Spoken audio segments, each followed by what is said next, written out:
everyone. I'm back. How are you doing? Feeling any better? Much better, thanks. Whew, it is so good to have you guys here. I was a little worried that the theater would be empty by the time I got back. Let me see. Tonya and Vodyanitsa are missing, which means Vodyanitsa died last night.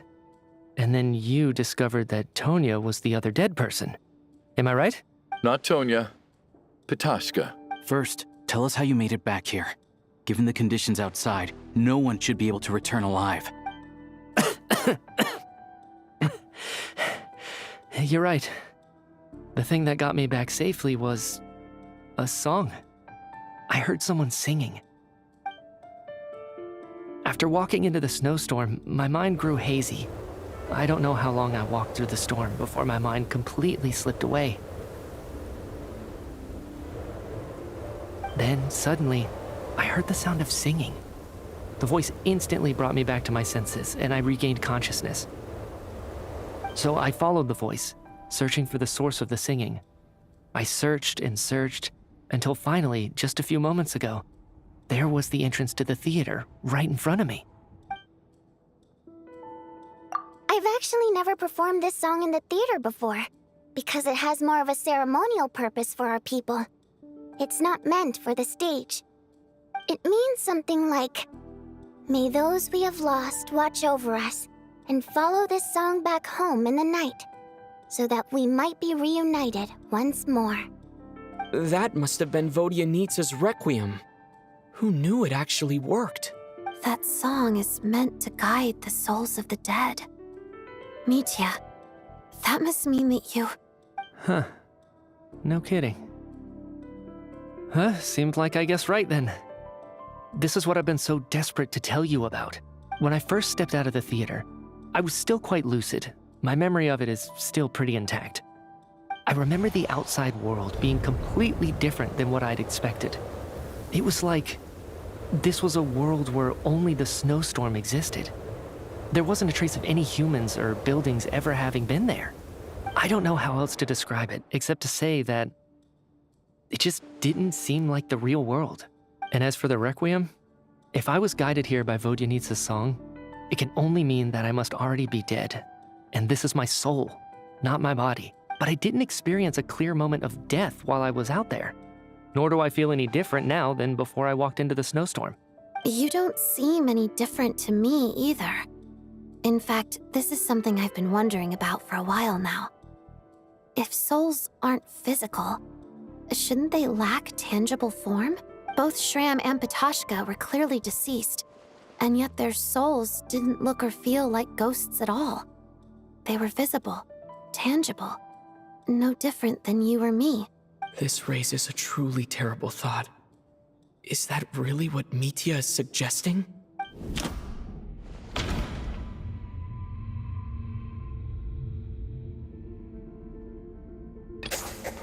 Mitya's soul was summoned back by the Requiem, confirming that he is indeed already dead. And yet, he looks no different from us. Of course, if even the long-deceased like Mr. Shram can blend in with us undetected, then maybe we've all been dead from the very start. And all of us are now souls wandering the theater.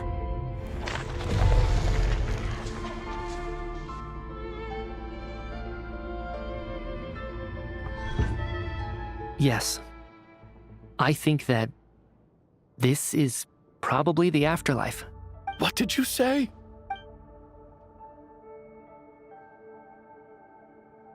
You heard me. We died in the theater.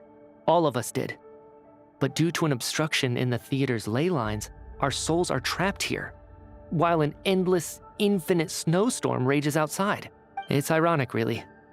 All that time, we were working so hard to figure out who the deceased among us were, when the truth was, we were all deceased. The only difference being some of us died more recently than others. Do you remember that note, "Death is near"? Seems like we misunderstood what it meant after all. Death was nearer than we wanted to think all along. The note simply meant that all of us were already dead. So all our attempts to survive, our search for the deceased, It was all for nothing? Hard to say. At the very least, we helped 2 lost souls find clarity and go to where they belong. The presence of those 2 is probably what caused our souls to be drawn in by the ley lines. In which case, the deaths we've awoken to over the past few days were just souls returning to the ley lines for good. If what you're saying is true, doesn't that make us the lost souls now? Huh, no wonder. This afternoon, when I was moving Vodyanitsa's body, I noticed that the other bodies in the room hadn't decayed one bit after all these days. That's further proof that those aren't physical bodies at all, but merely our shells here in the afterlife. Am I really dead? This doesn't feel real to me at all. No, that's impossible. This cannot be how it all ends. I still find it hard to believe that all of us are dead. How exactly did we die in the real world? None of us have any memories of dying, right? Not even knowing how we died is preposterous. Good grief! Surely there has to be some reason. Exactly. It's hard to rest in peace when you don't even know how you died. It gave me lots to think about as I strode out into the snowstorm. I racked my brains trying to remember the cause of my death, the exact moment I died, the root of all of this, right up until my consciousness faded. Wait. Hold on. Right before I lost consciousness, I think I saw something. I can't remember. And I think I lost my notebook and pen. Mitya, your hand. Is that blood on your fingers? Huh? You're right. There's blood on the fingertips of my right hand. Looks like it's already dried. When did that happen? What the? I guess this was what I saw. I must have desperately drawn it in my own blood right before losing consciousness. What's wrong? Do you recognize the symbol? It's Ranova, the ruler of death. Alosha, do you still remember that Snezhnayan folktale you told me about? It was about the Grim Reaper. When someone's about to die, he appears as an incarnation of someone familiar to guide their soul into the afterlife. And as soon as you recognize his face, your life is over. I heard a similar tale when I was little. You think the Grim Reaper in this story refers to the ruler of death you mentioned? That's right. In which case, death is near could also mean that the Grim Reaper is here disguised in a familiar form. Death, the deceased, and the Grim Reaper? So it's a triple entendre. When I first saw this note, I thought it contradicted the investigation report. But now it seems like that was the whole intention. So the Grim Reaper deliberately misled us. Then, we started suspecting each other and searched for the deceased while they hid in plain sight. By that logic, the one person most likely to be the Grim Reaper incarnate is...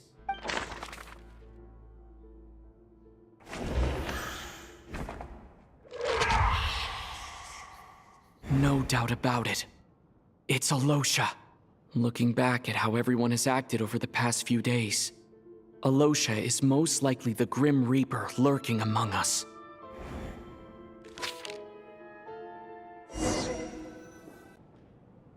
Is it you, Alosha? You were the first to discover the investigation report, and you had plenty of time to slip the note inside to mislead us. So? Surely you can't suspect me based on that alone. What if someone else found the investigation report first, slipped the note inside, and then put it back without telling anyone? There's no denying it. The note could easily have been slipped in much earlier than it was discovered. That's not all. I've also noticed that although on the surface, Valeri, Mitya, and sometimes I were the ones taking charge of the situation, looking back now, even though you didn't say much, you were always subtly guiding everyone from the sidelines. What do you mean? You were the one who emphasized how dangerous it was outside and insisted we all stay here. It was also you who suggested that we all sleep in the same place. And earlier today, you tried to convince Petashka to stay. I don't understand why, but it was out of character. So, you didn't understand my intentions, and now you're assuming the worst. Seems pretty unreasonable if you ask me. He still won't admit it. Fine. Let's see how he responds to the most damning evidence of all. The biggest question I have right now is, if the Grim Reaper is impersonating Alosha, then where's the real Alosha? When did they switch?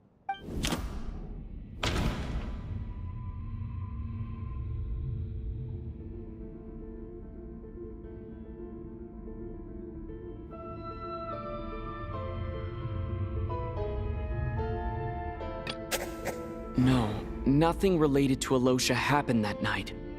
I should think about this again. That's right. This was the moment. Right at the start. Before any victims had even emerged, Alosha was switched with the Ruler of Death while everyone's guard was still down.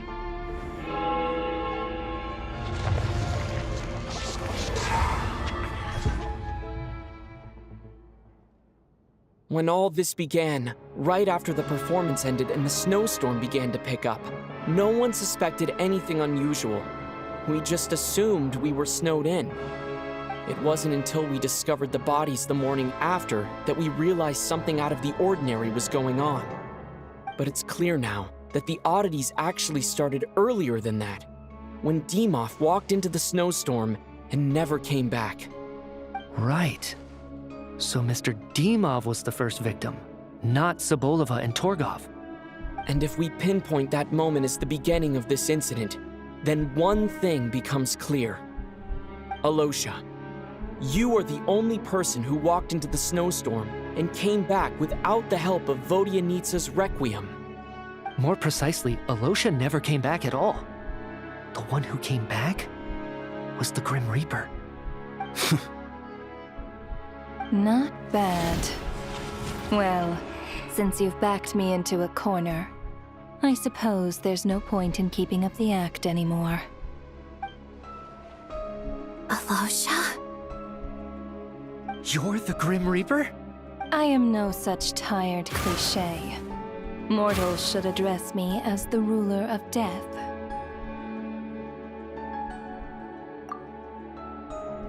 Before being wiped out for good, you identified the two deceased, and even sensed my presence. A commendable achievement. Far beyond what I expected. I heard you can ferry souls. Those deaths each night. Were they your doing? Your initial conclusion was correct. Due to the existence of the two deceased, the ley lines yearned to reclaim those long-lost souls. Every night they devoured an equal number of souls to fill the void.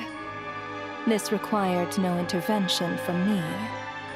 Though, of course, ferrying souls is indeed my authority. Here, take a look.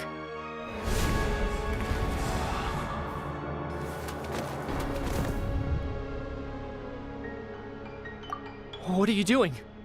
That takes care of today's too. Don't get so worked up. You are already dead, and your souls must return to the ley lines. I know we're already dead. You murdered us, didn't you? Murdered? No. Murder is when mortals usurp my authority. Death is my jurisdiction. If I require someone to die, I need not resort to such laborious methods as murder. You simply met the criteria to trigger my curse of death. I know about the curse of immortality. So there's another death-related curse too? You cursed us? When? And why would you do such a thing? So often, humans pray to me, begging to know when their death will come, and what form it will take. But few people ask why. If you must have an answer, know that death comes simply because one's time has come. So you're not gonna tell us the truth? Hold your tongue. By all rights, you shouldn't even be allowed to speak with me. Those angels from the past are to blame for the reckless renovation of the ley lines here. It's made my work on this occasion infuriatingly complicated. Work? So trapping us here, making us watch our friends die, that's just another day at work for you? You clearly have a lot of questions. Fine. As a reward for your remarkable accomplishments over the past few days, I shall answer a few of your inquiries, provided they aren't too unreasonable. After the physical body dies, the soul must return to the ley lines for that person's death to be considered complete.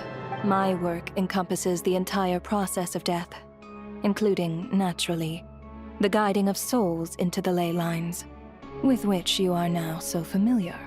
You must also be rather familiar with Natlan's Night Kingdom, I presume? It was I who supported the creation of the Night Kingdom. It provided a convenient means of guiding the souls of Natlan. Here, too, the ley lines connected to the theater underwent some modifications. The angels hoped to make them capable of accommodating the souls of some special creations. But this actually hindered their ability to accept ordinary souls to some degree. This effect manifested itself after you died from the curse in the theater, leaving you stranded in the afterlife, unable to achieve a complete death. But if souls who die from the curse of death fail to return to the ley lines within a short window of time, they will miss their chance for good. Then, they will remain forever suspended between life and death, no longer subject to the authorities of either. So if you don't resolve this matter soon, and see all our souls return to the ley lines before long, we'll escape your control. Mitya is sharp. This must be what Ranova was worried might happen, and the reason she got involved to begin with. But if you have the authority to guide souls, why didn't you just show yourself and get it over with? Why hide among us in the form of Alosha? You seek to understand the mind of a god. Very well. I'll tell you. This is a theater, and I decided I wanted to watch a show about death. That's why I encouraged you to take the events to the stage. I found myself getting quite immersed. I suppose the entertainment you provided makes up for all the trouble you've caused me by being so defiant in the face of death. There. Are you happy with my answer? Can't say I am. Really? But it fits the stereotypes you humans have about gods.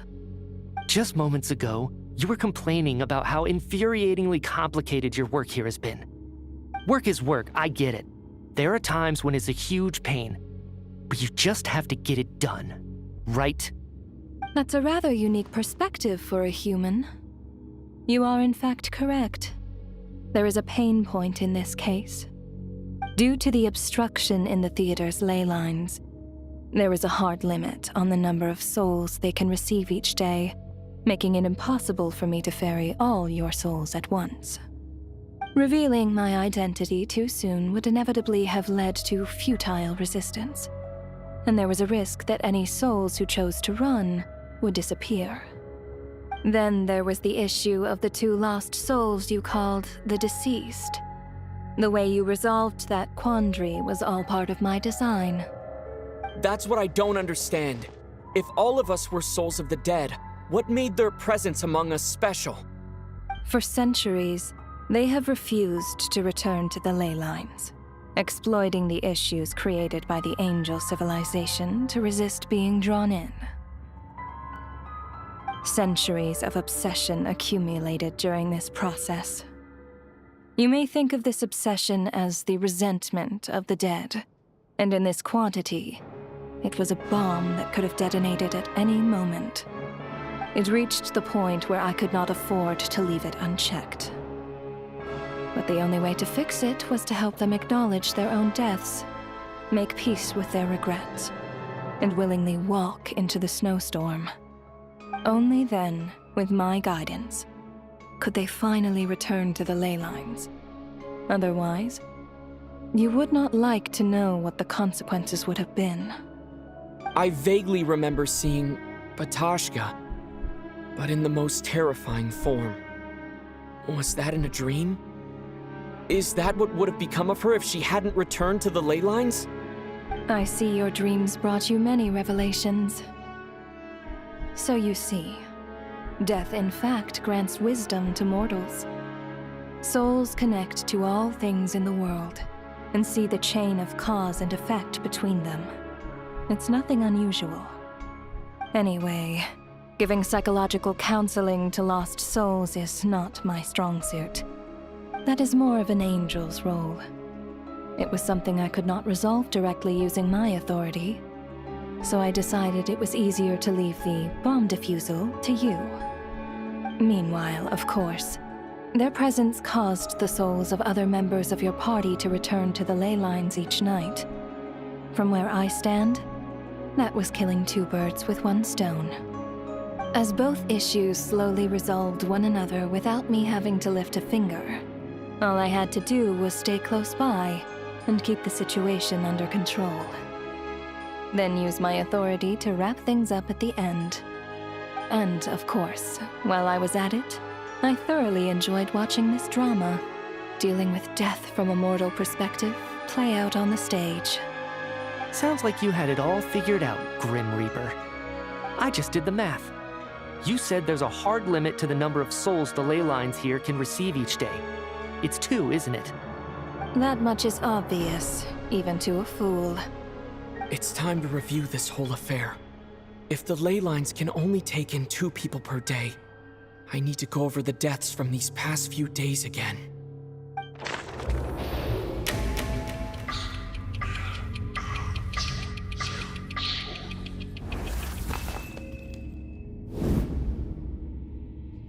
Looking back now, none of us had the faintest idea at the time.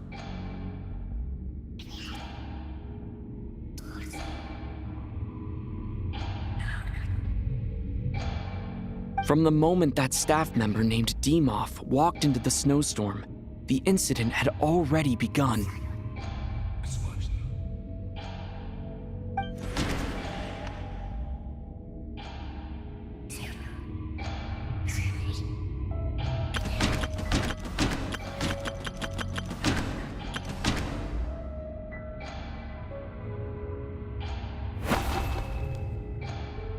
No. Let me go over this again.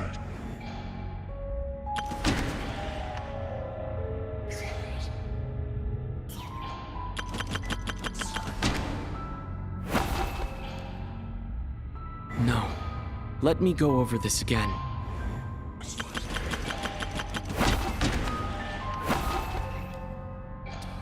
No. Let me go over this again.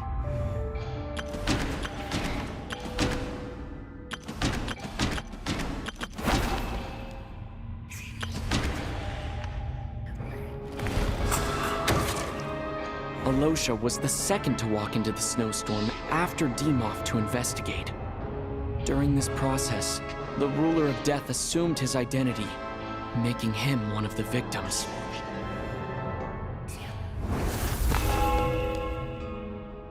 During our first night in the theater, everyone was caught up in the novelty of it all. No one could have expected there would be victims the very next morning. Despite all the confusion, and with the help of hindsight, we finally began to realize that something was amiss with the snowstorm.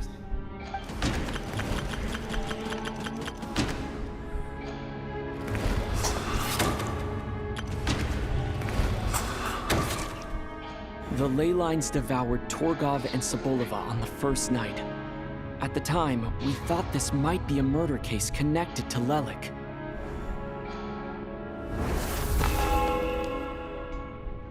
Odette and I spoke a lot that night.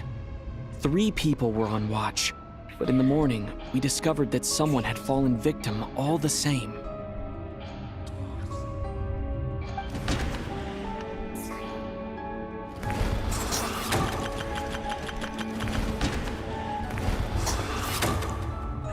The deaths of Kulish and Rampana caused everyone to stop suspecting Lelik. Unexplainable phenomena occurred one after another, leading Mitya to suspect that we were caught up in a supernatural event.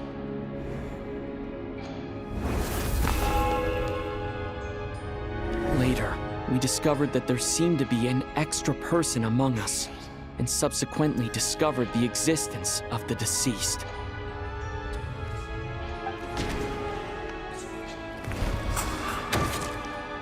Mr. Schramm realized he was the deceased and walked into the snowstorm to return to the ley lines of his own accord. It turns out there really was a dead person among us.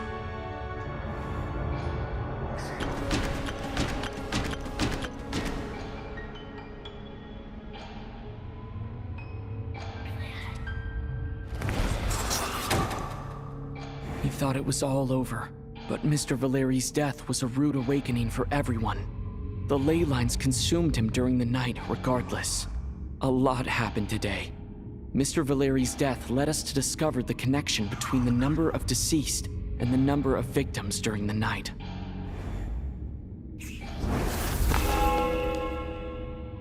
The fact that there was more than one deceased seemed to bring us back to square one. Odette revealed some information she had been keeping to herself.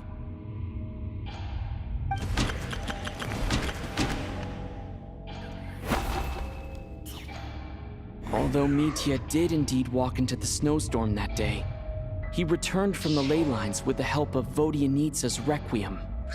The void in the ley lines hasn't been filled, so let's rule out Mitya for now.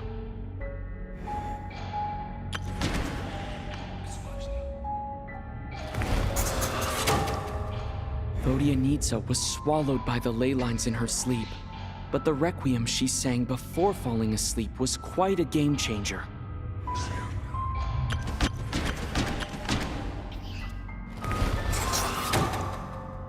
As it happened, Petashka filled the void left by Mitya's return from the ley lines by walking into the snowstorm this morning. The girl I thought was Child's sister Tonya turned out to be another of the theater's deceased. Come to think of it, Petashka was about to walk into the snowstorm at that time, and Ranova, unaware that Mitya would return, was concerned that her soul would overflow from the ley lines. That's why she used Alosha's voice to try and persuade her to stay behind. Looking back, I suppose that was an early slip-up on her part.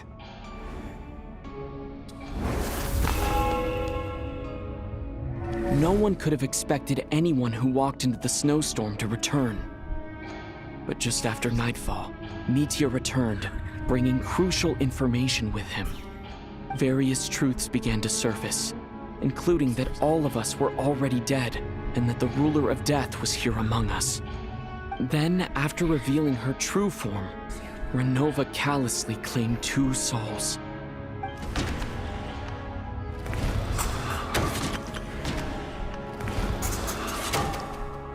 In fact, everyone was already dead by the time we took the photo. And in the days since, we've experienced many more partings in the afterlife. Now, only Mitya and I remain. And the true culprit behind everything still stands before us. In Mitya's eyes, I see the same anger and frustration that I feel.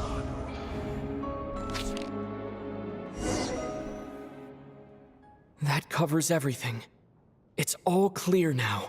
Your work isn't finished here yet, is it? The Traveler and I are still standing here, safe and sound. The Water Imp's song threw things off a little, but it is of no consequence. The ley lines have already anchored your soul, and the first ray of light tomorrow morning will take you back. I, meanwhile, need to review my attitude towards the Water Imp race.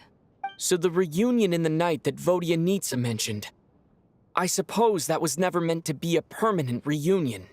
That just leaves you, Traveler.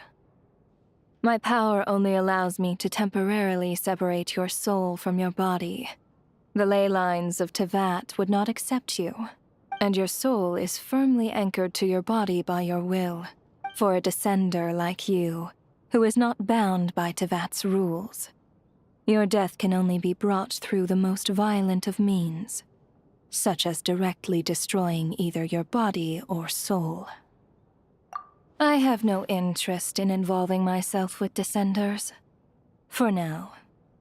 Although, this may change if Asmodee remains missing, or you insist on interfering with our affairs. One last question then. All our struggles and sacrifices here, they were meaningless from the very beginning, weren't they? Death abides no reason. Besides, what you call sacrifice is merely a concept created by humanity. To me, It is nothing more than a self-indulgent charade in the face of death.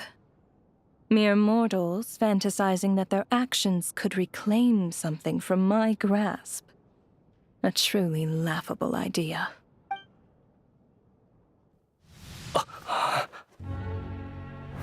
Grim Reaper, you really know how to get on my nerves.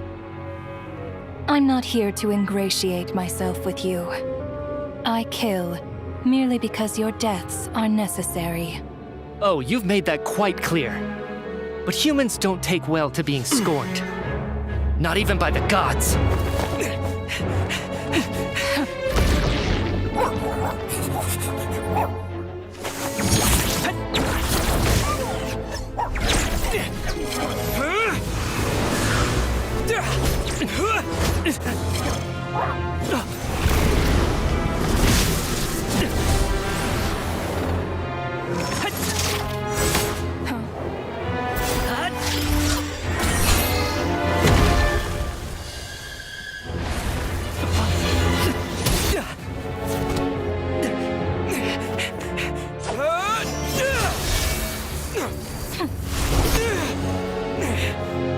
This is futile. You must know that you are powerless against me in my own domain. I suggest that you save your strength. For what?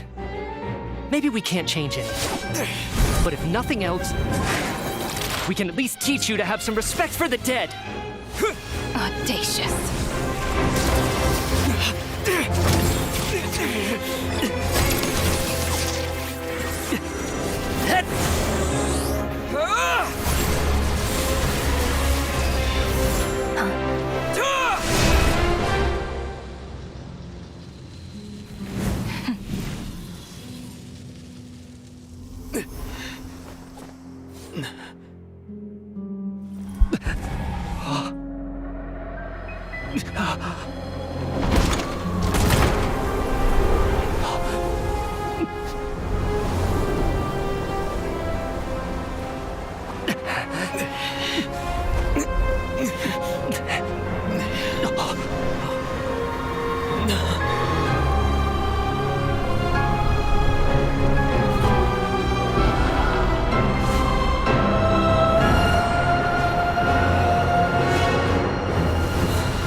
How are you holding up, Odette? What happened to me? How much do you remember? What do you mean? Is the performance over? I can't seem to recall what happened. Has Odette already forgotten?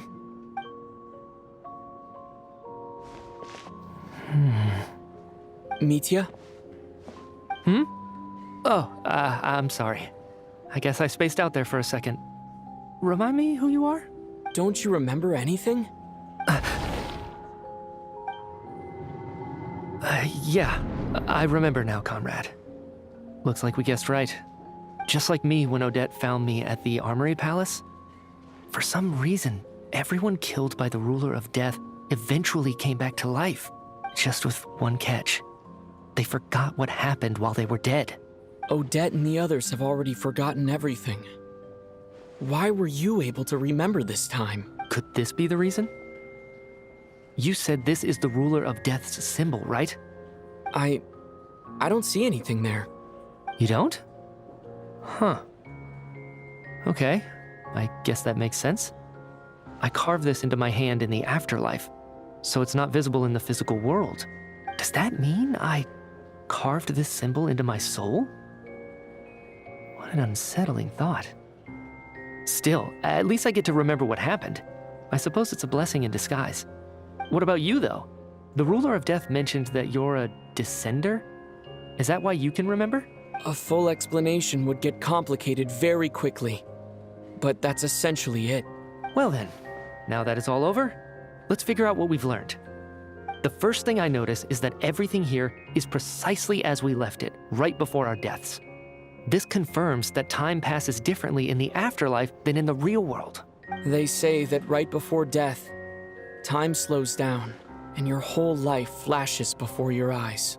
That must be how you know you have one foot in the afterlife by that point. Anyway, clearly the few days we spent in the afterlife probably only amounted to a few short minutes in the real world. This also aligns with previous reports of widespread temporary memory loss among the Armory Palace personnel. Now it seems likely that those were all brief deaths caused by the Grim Reaper's so-called curse of death. To those unaware of the truth, dying and coming back to life must feel similar to a short bout of catatonia. This leaves me with a couple big questions. What are the conditions that trigger this so-called curse of death? And why are we resurrected after we die? If nothing else, I think it shows that killing us wasn't her ultimate goal. We still don't know her true reasons for subjecting us to death. Right. This time only got complicated because of the situation with the theater's ley lines. That's why she had to approach it differently. If the previous incidents of amnesia among the researchers are anything to go by, killing us is usually a pretty routine matter.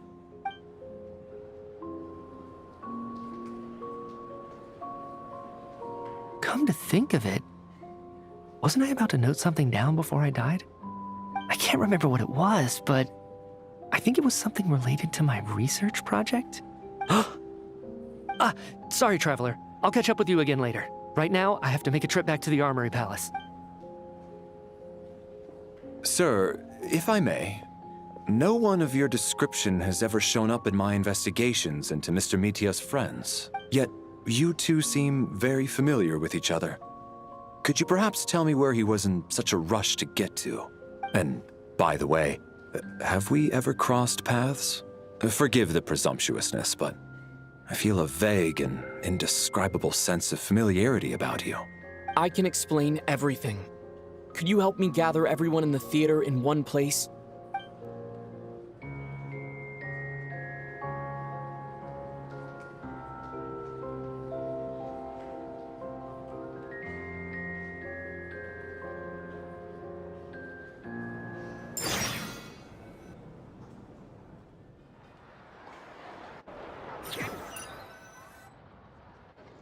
So Chuganov really is going to shut down the factory. I guess this theater incident actually did us some good after all. So, you said I promised to take you to the Armory Palace while we were in the afterlife, yes? I believe you. I think I even have a vague memory of it. Agreed. Let's check in on her first. The whole reason for our trip to the Armory Palace anyway is to figure out what's going on with her health.